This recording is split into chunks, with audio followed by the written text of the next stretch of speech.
Transferable skills. From Cackle Media, this is Transferable Skills. I'm Noah Mishkin. Today's guest is Jen Martensen, who shares her skills journey from music production coordinator into fractional COO.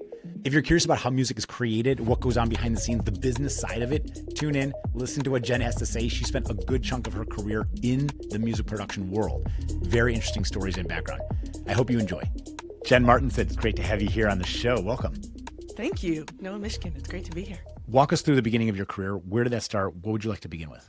It started really in college because when I went off to college, I had no idea what I really wanted to do. I started writing for my college newspaper. I went to University of Illinois in Champaign, and one of my roommates was the summer entertainment editor.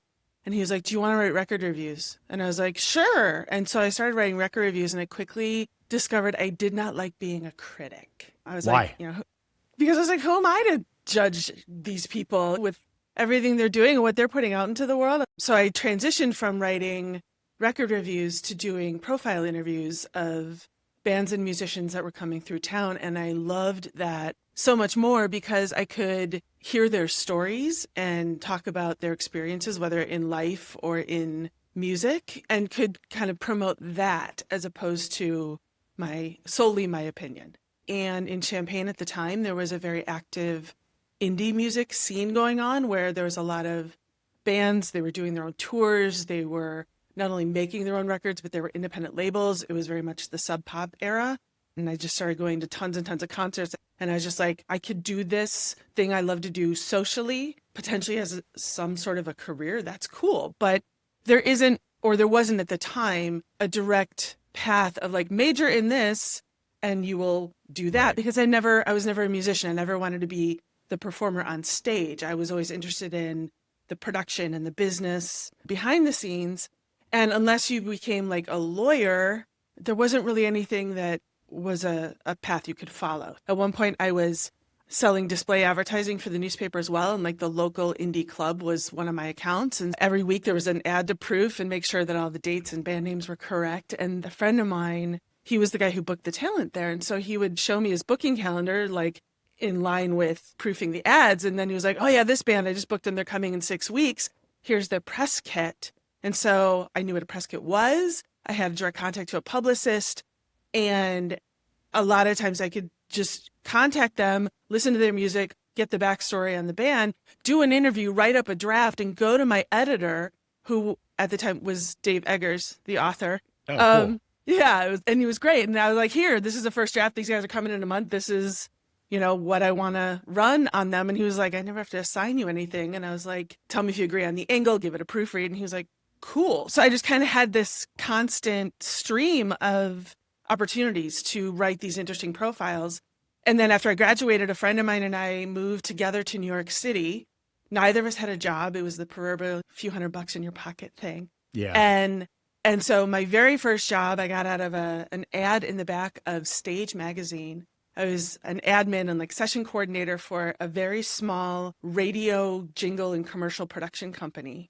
And I loved it because they had an in-house recording studio. And two fun facts about that. In addition to radio commercials, they often did jazz albums in this studio. And the only non-jazz album recorded there was Go-Go's Beauty and the Beat, which I had played to death when I was a kid. I'm like, that's cool. And Isn't it awesome to be in a space where something important happened, regardless of like how important it is, but it's relative to you? And yes. So if something was, I think about the Abbey Road Studios, like there was a very short-lived docu-series, I think years ago I saw this, and it was really cool to see other musicians like occupying that space and understanding the significance of its history and what has the transpired reverence there. for it. Yeah. And that's why it's one reason why I have come to love recording studios, because they have that sort of essence of everybody who's gone before soaked into the place. Yeah. And they all have this vibe that is just incredible. As an undergrad, you started first with this little side hustle as essentially like a music critic. Yes. And then you're now interviewing musicians and writing articles for the paper. Yeah. You're essentially a music journalist. Yeah. How did you figure out how to do that job? I followed my curiosity. I often say I'm a business model nerd. Like there are certain fundamental things that are inherent in every single business that, money in, money out. there's some form of sales, some form of purchasing, like hiring people, or whether that's employees or adjacent teams. There's always record keeping and forecasting and financial things and branding and marketing. Like all of those things are part and parcel of every single business endeavor that exists. And so I've always been really curious about how do all those different components play out, like in terms of growth, in terms of success, and what does success mean to a particular person. I've always felt like I would never really fit into a standard corporate role. Did you not want to continue down that path as a journalist? I considered it. Like I considered majoring in journalism when I was in college, but it felt a little bit like too small of a niche. Like instead of being able to be involved in the operations and production and management of something, it felt a little bit more like standing outside of it and just observing and being like, yeah, there's that. But I discovered I liked the production aspects of things. How do you bring something to life? So you're essentially working now as both a music journalist, but you're also now getting more into the marketing side, into the booking side, into the promotion side. Where does that go from there? So it goes to New York City. So I ended up spending my 20s in New York City when you don't care that you're not sleeping. You don't care that you're broke. You're just like, I'm going to live life and figure out where I go from here. So the first job was at that radio production company, and I learned about unions for musicians like AFFM and AFTRA and SAG. I learned how to operate and manage a recording studio. I learned what the members of David Letterman's studio band did during the day. Like they would come in and be session musicians. And I learned what getting paid scale was. And I learned that even though there's 3 or 4 guys that play pedal steel guitar in the New York market, there's one guy who always gets booked when you're on a time crunch because he could always walk in and just nail the take and go. And he made a lot of money for it. It pays to be reliable. Yes, indeed. But the owner of this company, he was this like vintage radio voice guy. He had the most amazing radio voice. And like he was friends with Ben Stiller's parents, like Stiller and Mira, who I actually got to meet once, which was amazing. And so I would do all the session coordinating and coordinate all the documents for the unions and all that stuff and type all the cassette covers from the sessions. And so all of us who worked on the back team started helping each other job hunt. And so the general manager, who was technically my boss, one day went out on a job interview and she came back and I was sitting at the front desk and I said, how did it go? And it was great. I'm totally overqualified. So I talked about you the whole time. I basically sold you for this job, and hands me the business card of the guy she'd interviewed with. And she's like, I'm dating myself. He's waiting for you to fax your resume to him. And basically you'll have a meeting, but essentially the job is yours if you want it. And I was like, what? And the business card said Power Station Recording Studios. And the name on the card was Barry Bon Jovi. Oh, wow. But it was Bongiovi. And I was like, and she's like, yeah, it's that Bon Jovi. And I was like, okay. And so I went and interviewed with him. He was the greatest boss I had in my entire career. We only worked together for maybe about a year. But he was just such a Zen presence. Like he was so funny and engaging and supportive. And with everyone, everybody loved him. And his cousin, Tony Bon Jovi, was the owner of Power Station Recording Studios. And so I interviewed with him and I said, I was for an assistant manager role. And I said, this is such an exciting opportunity for me. This is exactly what I would love to be doing. I said, but technically speaking, I don't know anything about recording. And he's like, you don't have to. So he hired me. And the way he trained me was, shadow me, watch me, listen to the questions that I ask, watch what I write down, just watch how I interact with people. And if anything doesn't make sense, ask me about it. And that's how we'll know what I should teach you. And so one day he had this giant like book under a phone on the wall. And every spread in this book was one day in all the studios. And every studio had 24 hours. You could book it. And that was something to like learning. It must have been really fun to look through the history of it. Oh my God, it was incredible. And there was one book for every year. But learning how to manage a facility that not only was highly technical and required lots of maintenance and acoustical testing, but ran 24/7, 365. Yeah. That was like a whole education itself, he got this phone call and he's booking Studio A, which is the main studio, for like about 6 weeks out. And he's asking all these technical questions, financial questions. And he's like writing all this stuff down. And when he finishes that call, he said, okay, what of that didn't make sense? And I said, I'll tell you the only part that did make sense, which is those 2 words. And it was the band name. And it said Soul Asylum. And I was like, I'm a huge fan of this band. And he's cool. It's your project. He's, as far as they know, you're the manager of the entire studio. You are in charge. Anything they need, they come to you. And I was like, panic attack. I'm like, what if I don't know something that they ask me? And he's like, don't panic. Don't tell them that. Right. Come to me and I will teach you and you will be their liaison. The album was Grave Dancers Union. And the engineer on that album was this guy named Chris Shaw. I met some of the most influential and deeply connected people in my life during that job. And even now when I hear some of those things that I got to see happen, it still just gives me goosebumps. This is so cool. That 1 year working under your boss being probably the best boss you've ever had, a great leader. Absolutely. And it sounds like the mentorship that you were given, why do you think that felt unique? And why haven't many people experienced that? That is a great question. I felt seen and heard and supported. Like, I felt like he saw the potential I had and recognized that the fundamental skills I had cultivated and the curiosity that I had was the right sort of soft skills fit for the role. And he was like, there's certain things you can teach people and certain things are just innately built into someone's personality. And I think he was just really great at relating to people and having empathy for not only the people that worked for him, but he had been a recording engineer in the past. And I think he just understood what artists needed in a studio environment and how to be that leader, that mentor, that coach and guide. And just having had the benefit of being embraced that way helped me understand that like having questions wasn't ever a bad thing. And just because I might not know something, it didn't mean I was not qualified.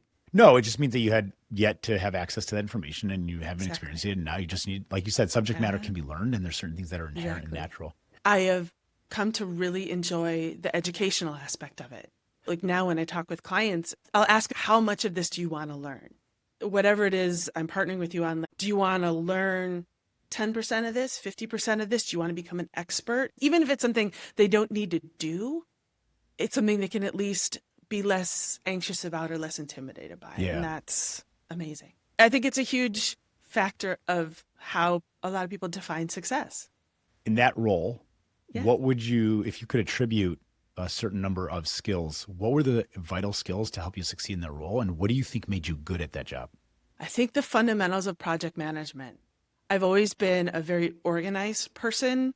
The technical, the financial, the creative, the technological aspects of all of those steps along the way. I've just gotten really good at being that kind of strategic planner, creative problem solver, project manager. It essentially all boils down to a three-legged stool of time, money, and people, and achieving the best quality across all those things. And of those three things, one thing is always anchored in place, and then the other two pivot around it.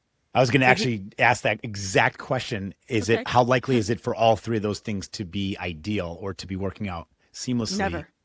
Right. So somebody I just, Never. It's actually the episode that's currently released. Yeah. This individual was talking about, I think it was hobbies, family, and work. His triangle was those three things. And you can never do or focus solely 100% on all three of those things and do them all well, but rather one always suffers. And so in this case, it's not that dissimilar. We're talking about your triangle is talking about the three components for success. And you're talking, instead of like one of them is not going to work out, you're actually flipping the opposite. You're saying one of them is primary. It's the primary focus that you have to focus on, the other, that's the anchor point, and then the other two feed off of that. Yeah. So it's like schedule and budget and resources. So if you have a hard deadline, then the schedule is fixed. You have to do everything you can to meet that hard date. And that means you're going to throw a lot of money and a lot of people at it in order to achieve that date. If you have a fixed budget, then you can only hire so many people And therefore, your timeline might extend because that's all you can afford.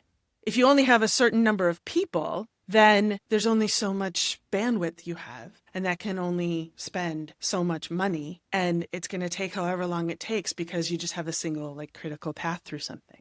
That's why I say if two of those things are anchored in place, then you are really in a tough spot. If you have only a certain team and you have a hard deadline, you better have one heck of a budget. So that's a great way to look at it. So originally you're talking about, okay, one of those things is the anchor point and the other feed off of that. But in this case, also, if you have two things that you talk about being the anchor points, we're steadfast about. They're deal breakers. They're non-negotiables. How do we succeed in this, given that these two things can't compromise? One of them is flexible, but something is going to give. Yeah. And I think just identifying that up front and outlining that part of navigating any tricky situation is always control the things you can control and influence things that are within your influence. Do you have a term or even like your own person around that, like those 3 points in management life cycle? Yeah. It's often referred to as the triangle constraint. I actually recently did a Substack article about that and about this very topic, just because whenever people talk about scope or project management or scheduling and budgets, I think all those things often feel restraining or constricting to people. And so I wanted to talk about this and write about it because in a way, just understanding that this is the boundaries that you're working within can actually be liberating, and it can be empowering, and it can be freeing, where it's like there are if two things are in place, then it's like, don't even worry about them, because if you can't influence them, then it frees you up to focus on the aspect or aspects of things that you are able to navigate and change and influence in order to make things work out the best way possible. Navigating people through a lot of things that either they fear or are overwhelmed by or just don't understand. That's so much of what I do now. A lot of times, if I work with someone who is in an industry or running their own business because they are a creative person and they're just like, this is what I do because it's who I am, and thinking about the finances of something, the systems and processes of something, they're like, that is not how my brain works. It's not something I understand. So I'm not doing it, even though it's an essential part of running an effective and efficient business. That's where I'm like, let me walk you through this the first time so you can bring down some of that noise and that anxiety. But in terms of setting expectations, that's exactly where the project manager in me came to embrace contracts and scope documents and putting things in writing and just understand. I mean, like when I worked in music, I discovered how fundamentally contract driven it is. When you work at a record label, like the terms of an artist's contract dictate everything, how much money they get, how it gets recouped and paid back, who gets approval on what, how royalties work. And when I worked at the recording studio at the time, it was all still physical tape. And it was like the studio owned the tape until the final bill was paid. It was like the transfer of intellectual property or physical property ownership, and the just outlining those terms. Like I learned very quickly how essential that is. The studio owns the tape until the final bill is paid. The final bill is paid is only done so once the artist and the representation is satisfied, and they're only satisfied based on if all their conditions have been met. And so if you've glossed over all of those requirements in the contract, then you're going to miss a lot of, it's only going to lead to conflict. And 99% of the time, ironically, even if you meet all of those conditions, the entity that's paying the studio bill and therefore owns the recordings is the label, not the artist.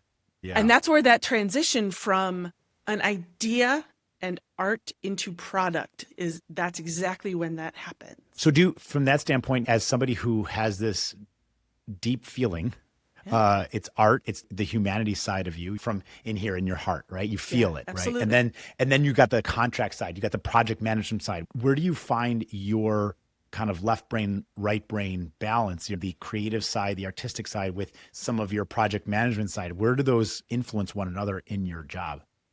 Yeah, it's an amazing question. Like actually one of the other t-shirts I have has an image on it, and it's literally half brain and half heart. I've always just been very respectful and appreciative of everything in that realm, but I've also just always been fascinated by the nuts and bolts tactical parts too. But just the family I was raised in, the environment I was raised in, it was like my parents always had jobs, or it was like they get a paycheck every 2 weeks and benefits, and went to an office or a work location. And I was always told, get a college degree. And I went to a big state school, and I was just always raised as be a professional and get that job and climb the ladder. And that was success. And I think I've brought that purview into just coming to understand and work with people who are their industry. I have a friend who used to live in LA, and I went to visit her. This was like 2001. And a friend of hers is a very well-known and established musician in a well-known and established band. She happened to take me to his birthday party at his house. I didn't know that was going to happen. And I walked in, and he's friends with all these other musicians, and they're actors, or all these people. And I'm in this house in the Hollywood Hills. But I quickly looked and I was like, here are these individual people. A lot of them actually grew up in Chicago. And so when I got introduced to a lot of these people, my friend was like, this is Jen. She's visiting from Chicago. And they're like, no way, where'd you go to high school? Like the connection was instant and so human. And that's when I realized like every single one of these people is a freelancer. Like they are very successful. Many of them are household names, recognizable faces. But I'm like, you're a freelancer. And when I looked at it that way, like the veil kind of came down of appreciating what it takes to have the confidence and the wherewithal to be like, I'm going to go be me and create this, not only a career, but an industry and a brand about me. And I'm like, I don't think I ever would have had that level of ambition and confidence and to do something like that. But it's why being a little bit behind the scenes is where I feel most comfortable, like supporting that and working with people so that they can succeed at that kind of endeavor is exactly where I feel the happiest and most confident myself. So in this realization, freelancer that can have a tremendous influence for others and affect positive change and success. How do you create your own brand now in building this new business that you feel represents who you are, leveraging your background while offering somewhat of a unique service out in the world? It's an amazing question.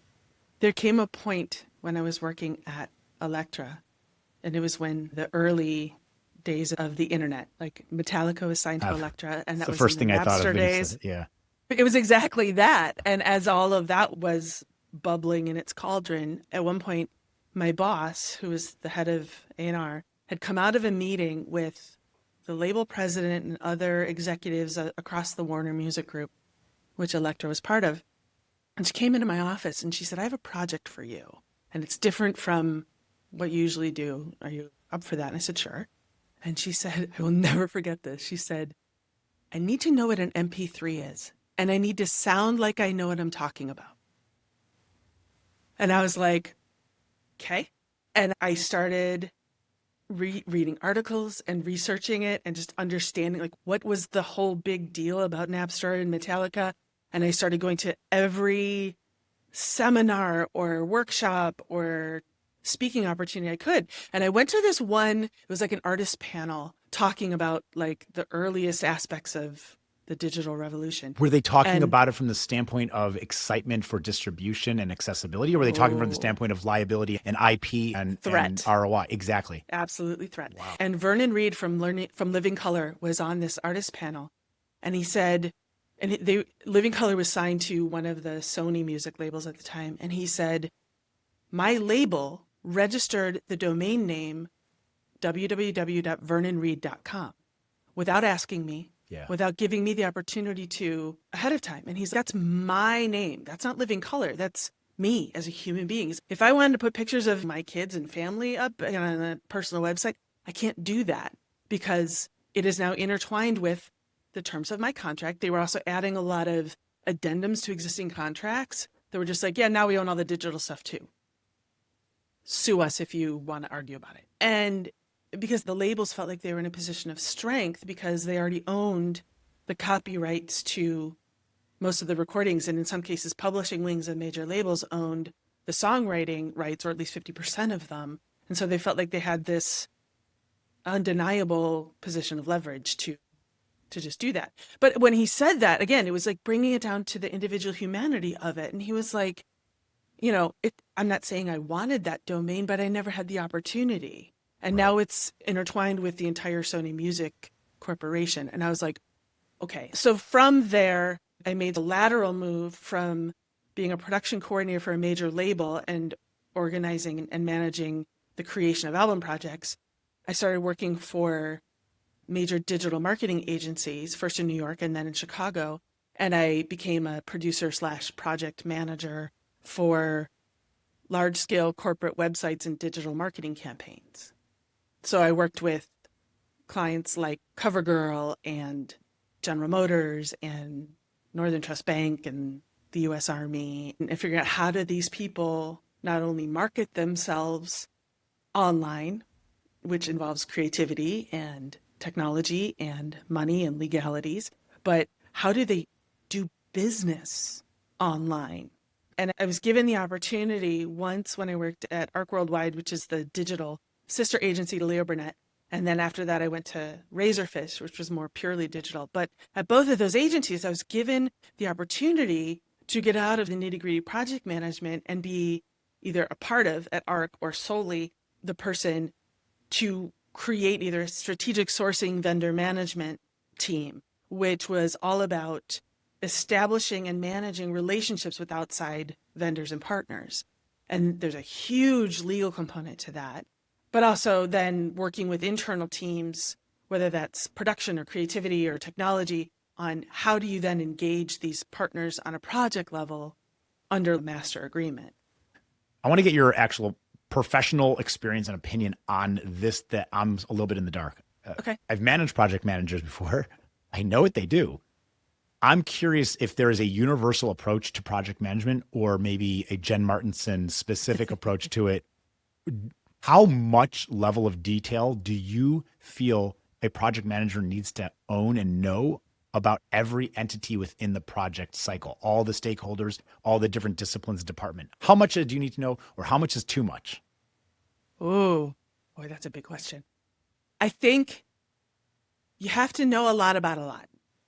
You have to, it's not that you have to know every single detail, and you don't have to be the owner, and you don't have to be the stakeholder for everything. I think one of the most essential things is defining or identifying who the stakeholders are and what components of your project each stakeholder oversees or owns or has decision-making power over. Because a lot of project management is managing boundaries, managing pathways and channels, and keeping everyone in their own lane, which means you have to be both behind the wheel and in the helicopter above everything and making sure everything is proceeding accordingly. One of the greatest challenges for project managers is you don't know what you don't know. That's where you have to be collaborative. You have to be able to communicate with people to gather all of the necessary information that other people are going to need. So if you're working with creative people and technology people and financial people, you have to be able to work with each one of those people closely enough and establish that trust and that transparency so that each one of those groups feels comfortable and supported in contributing what they need to contribute in order for the other folks to do what they need to do, but also to make their decisions, to give their approvals, to review what's needed to review, and not just throw smoke bombs into various points of the project. So if I'm understanding you correctly, are you suggesting that the detail of the individual parts, components of the project are less important than building the trust and understanding the individual stakeholders that are leading those pieces? And so that way they're just delivering what they need to deliver. All you're doing is essentially managing the project and timeline, and then just trust that they're doing what they got to do. Yeah, it's setting the expectations, right? It's identifying the leads and the decision makers, but also the points of decision. And then giving them the framework, the systems, the workflows to where it's easy and intuitive for them to contribute their information and glean the other parts of information they need in order to do whatever they need to do and fulfill their role in the overall endeavor. Because then it's like they know what they need to do, they know how they're supposed to do it, and then it's up to them to do it or not. And if they don't, it's on them. And this is your role. And I do a lot of work with clients about role definition and in addition, that often results in a job description, but it's not just the particular job, it's the role. And I make the distinction of a role is how someone participates in the broader organization, whereas a job is just the details of what you're doing. And I think defining those roles in every phase of a project is such a essential structure for everyone to successfully operate on. From an architectural point of view, like an analogy is you have the designers, you have engineers, you have various tradespeople, and someone who's building the frame of a house needs the plans from the architect and the engineers and the drafters to understand this is what I'm building and the limitations. You need to have a permit. You need to have your materials. You need to understand that by building this frame, then electricians and plumbers and finishers and carpenters and designers are going to add things to it. And so I need to understand where in the whole process my framing work comes in, what that framing needs to consist of so that everybody else can do what they need to do and you have the result you're aiming for. Yeah, good job. Because you were speaking my language, obviously. I try. By design. You chose architecture because that's the language I also speak. And yes. As soon as you said that, I have a much deeper understanding of the project management workflow, because the architect who is the master builder is also very often the project manager to manage all of those different individuals and disciplines and components. Yes. Like you said, schedule, it's materials, it's permits, it's legalities, logistics, It's a lot of different things. And yeah, I understand. Yeah. And to put a dot on the analogy, a lot of what I do is not only that sort of project management where it's external activities of a project. A lot of what I also do is helping set up and manage and optimize a lot of those same areas of focus, say within the architectural firm or within a trades company. Right. So when I came out of marketing after I'd been there for like 17-ish years, I was like, this is not what I dreamed of doing when I was a little kid. I had worked for a small technology firm and they got acquired. And when they got acquired, there were other people in the acquiring company that did the role I did. And so my role was eliminated. And so for the first time in my life, I was given a period of time where I was getting paid a severance and I didn't have to work. And so I was like, okay, let me take a breath and figure out what's next. And I saw a lot of job listings where I was like, oh, I could totally kick ass at this job. And I was like, I do not want to do that. I applied to a whole bunch and got no responses. And I was like, this might be the universe telling me it's time to really make a more dramatic shift. And I have a friend who she had founded a DJ company. And at the time she owned and was managing a small co-working space in Logan Square. And so I started going there to work somewhere else and be in a different space. And she came to me one day, she said, so what's next? What's your deal? And I was like, that's what I'm trying to figure out. And being a creative entrepreneur, she helped me strategize what I'm doing now, which is my company is Backline Business Consulting. And basically, I got back to the fundamentals of working in what I describe as the business behind creativity and working with solopreneurs, those freelancers and small businesses and people who launched their business because they were innately creatively driven to do whatever it is they're doing. But knowing that they are people who need a partnership for all these fundamental business things, but that is not their primary skill set or interest. And in fact, they may be like, I don't want to even think about it. So that is the partner I am to them. I operate as a fractional COO, director of operations, but on a contract basis, that company to company, business to business type of engagement where it's not just me coming in and running one project. It's let me help you run your entire company, looking at systems and technology and applications, looking at their finances. When I launched my business, I started out leading conversations talking about bookkeeping. And that's one service I can offer because if your books are a mess, everything else, I guarantee you, will be a mess. So it's an essential foundation. So now when I do bookkeeping, it's always part of a bigger, broader operational package, because it's like we have to get that in line so that we can look at patterns and set goals and understand what levers to pull in order to help you achieve them. And working for myself was a terrifying pivot. What were you most concerned about? Never having work, never having income. Like people being like, yeah, no. And just establishing a business, providing something that people need outside of a corporate structure. My entire time in marketing was within corporate global conglomerates. And I worked really well within all of the different aspects of those large-scale agencies with major clients. But stepping into my own business felt very vulnerable. Do you have a perspective that you typically impart on others who are trying to distinguish the difference between a need and a want in their business? They would like some help looking at something, but they don't really fully understand the full scope of that need. That's a fantastic question. Yeah, I've set my viewpoint, my steps into understanding clients' businesses to first look at what are the phases of your business. Everybody has some sort of business development or marketing and sales, and then a customer or a client happens. They become someone who's actually doing business with you.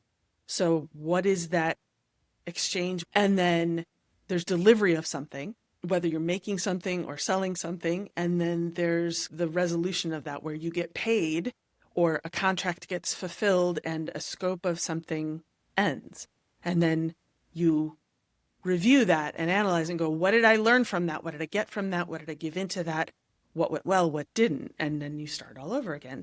I help people look at, identify and define those phases, because there's one in every business. And then for each of those phases, I help them examine each phase from 5 different levels. So again, like roles, systems, finances, inputs, outputs. And it just helps you get more comfortable in the fabric of your business and understand, okay, here's a pain point. And then that by breaking it down that way, you can figure out at what point are things not working efficiently and what are the factors that are causing that pain. And then you can address how to alleviate them. All right, one more question before we wrap up here. Given your natural strengths and learned skills, what is a job you might excel at but are also exceedingly overqualified for? Being a bookkeeper. Like I've learned to do that really well. Yeah. And getting all the numbers in the right places and running reports makes my brain really happy. But I've also learned how to analyze and assess, what is this telling you about your business? And I always say that all financial data is instantly historical. Like from the second something happens, it's in the past. But it can influence your future. You can use different views of that information to identify patterns, to set goals and figure out, okay, if I want to do this, like here's what I can adjust or tweak, what levers I can pull to get there financially. And now I'm going to push even further. Okay. Because I like your answer, but I'm not satisfied. Okay. If there was a second one, what would your guilty pleasure job might be?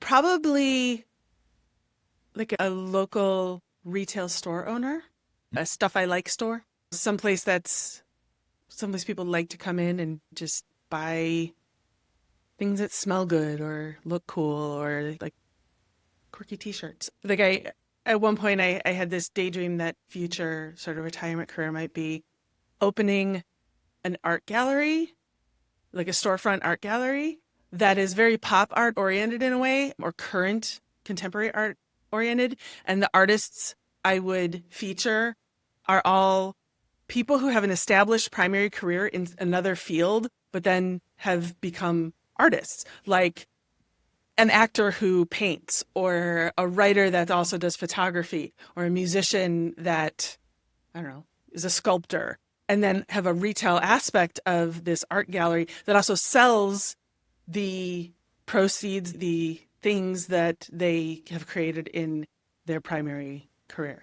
Is your vision dictating that their primary career is also in a form of art, or does it, or Not is it necessarily. irrelevant? So they could be That's like an irrelevant. accountant, and then on the side they paint, and they've got like this art that they produce. But it's, it would be like featuring the work of people who started doing whatever form of art strictly because it stirred up in them, and they never set it out to be a career for them or in a museum or a form of primary income, that it was a hobby, that it was just a passion pursuit. But fully embracing the business and commercial nature of it, it's, hey, I'll print t-shirts, I'll make mugs, I'll help do things that might help bring that artwork to more people in ways that they might enjoy using every day. That's cool. I like that a lot. And I like that you have it very specifically focused on an artist with a primary other job. Yeah. That's It's an interesting window into what else goes on in their brains. I liked it. That was a perfect answer. It's great to nerd out with you about this stuff. So thank you for being here and sharing your background, your skills, what you're doing. Absolutely. I want to thank Brooke Saucier for introducing me to Jen so many years ago. She's been an incredible friend, somebody that I always enjoy talking to. And I want to thank Jen for being here as today's guest. I also want to thank you, our listeners, for joining us on this episode of Transferable Skills. Remember, the skills you've gained can take you anywhere. Until next time, keep exploring those transferable skills.